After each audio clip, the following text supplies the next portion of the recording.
Sabado de Gloria nga nito at hindi na nga ako nakababa sa bahay kaya naman inaya ko na lang silang pumunta ng MOA. Dito nga muna kami unang napadpad sa IKEA. Akala ko nga nasa dagat pa nga ang mga people. Huling-huli ka sa akto yan si Jubel at nag-outfit check na naman. Pinahawak ko nga kay Maui yung mga halaman na gusto ko nga sanang bilhin. Ayan, naging plantito na nga siya. Pagkatapos nga namin mamili, pumila na nga lang ako dito sa food station dahil nga nagugutom na nga ang mga bata. Si Maui na nga lang muna ang pinapila ko at pinagbayad ko dito sa may counter dahil nga medyo mahaba-haba dahil akala ko nga ang mga persons ay nasa dagat pa pero nandito sila sa IKEA. Nakauwi na pala ang mga tao Sabado pa lang from dagat. Sabado de Gloria pa nga lang pero parang Pasko na dahil sa dami ng tao. Si Maui na nga lang ang pinagbayad ko at pinigay ko na nga lang sa kanya ang aking card para siya na nga lang ang mag-swipe.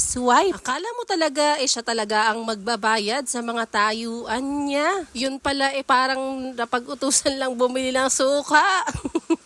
Nakapila pa nga rin ako nito at iniisip ko kung ano nga ang bibilhin. Order na nga kami nito pang appetizer lang dahil nga maglalafang na rin naman kami ng mga ilang oras na lang. Napabili na nga lang ako dyan ng ice cream, french fries, turon, meatballs, pati na nga rin chicken empanada. Inunahan ko na nga ng lafang dahil nga gutom na rin ang person. At si 30 na nga lang din ang nakatoka sa pagkuha ng mga ice cream namin. Dahil siya ang number 1 na gusto ng ice cream. For the lafang na nga ang mga person, kung makikita nyo nga dyan. At itong si Jubel, siya na nga ang mga nagbalot nitong mga plato, baso dahil nga ito'y babasagin. Tinulungan ko na nga magtali-tali at itong Maui nakakatawa. Akala mo naman hindi ako marunong. Alam niyo ba si Maui, halos lahat ng first time niya sa buhay, sa akin niya lang naranasan. Habang nag-voice over nga ako, bigla namang umaapila dito si Maui. Nawala daw maniniwala sa mga sinasabi ko, pero totoo kasi. Papunta na nga kami nito sa aming kakainan at ang pinili na nga na branch namin ay sa Newport. Itong orange bucket ay located nga sa may Pasay. Nauna nga namin pinababa sila mama dahil nga pumunta pa kami ng parking ni Maui. At hindi naman halata sa mga fest na mga person na gutom na nga kami.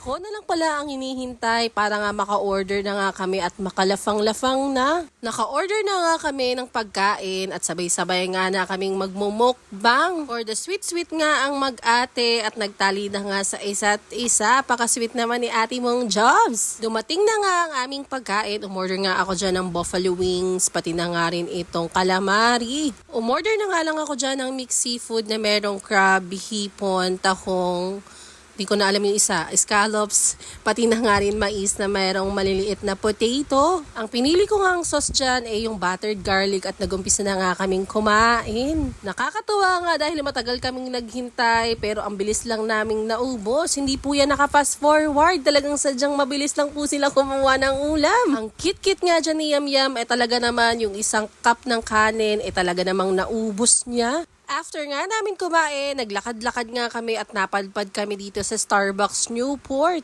Alam niyo ba kung bakit kami nagtatawanan? Kasi tinanong nga ni Jubel si mama kung anong gusto niya at ang sabi niya ay Java rice imbis na Java chip.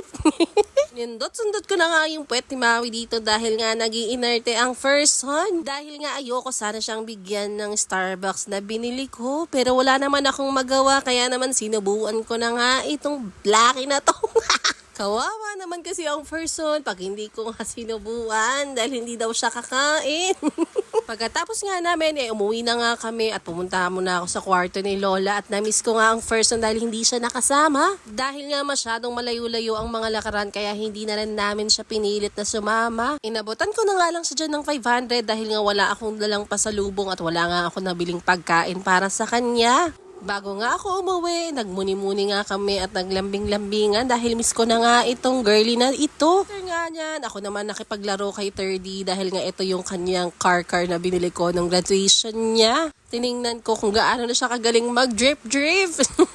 Masaya nga ang araw na ito dahil nga nakapag-create na naman kami ng memories together. Yun lang, bye!